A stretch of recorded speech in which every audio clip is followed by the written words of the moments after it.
The nice thing about this approach is that it's been tested on thousands of leaders, and it shows a 95% success rate, which for something behavioral is off the scales in terms of a positive result.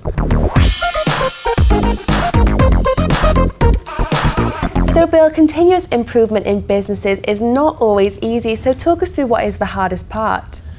Jessica, for our team, the human factor is the toughest.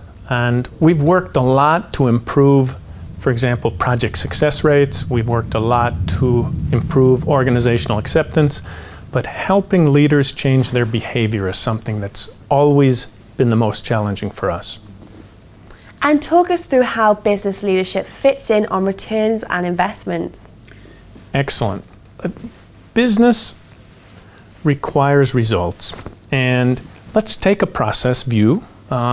Everyone here are familiar with processes. Maybe we have a development process where we develop new products, and then a manufacturing process in our value stream, and then a sales process. Let's consider for a moment leadership as our process. And when we do that, let's look at the inputs and outputs to leadership. Okay? And if we think of the inputs to leading a business to success, we need team members, we need strategic goals. Okay, when we're leading a business, we need team interactions. Those are all inputs that happen. We need working methods, the rhythm of meetings and the tools the leader's using. But we also need leadership behavior. Now, we've worked very hard on the first four inputs, but we haven't been so concrete or successful in measurably improving leadership behavior. If we jump over now to the results or the output side, we see business results. That's what we're looking to have for an output, okay? And that is important, and that will remain important. But we also have engagement of the employees, and we also have learning and development of the employees, or developing their capabilities. And leadership behavior plays a hugely important role in all of these. In fact, I'm sure most of our viewers can imagine having worked with a leader where maybe the behavior wasn't ideal and some of the outputs were not so ideal either. So can you give us an example of where this has really been put into practice? Perhaps there's a public figure or someone that has benefited from this. Absolutely. And most leaders don't consider their own behavior as part of continuous improvement.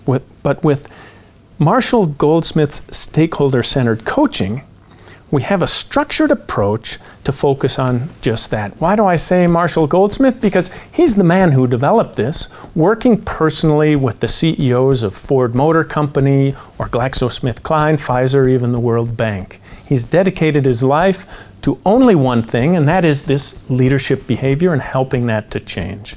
Through working with these top-level leaders, he's been able to document a process that is highly effective at helping leaders to measurably improve their behavior, with the result that we get better business results, we get better employee engagement, and we get stronger learning from the employees because they model their leader who's also learning.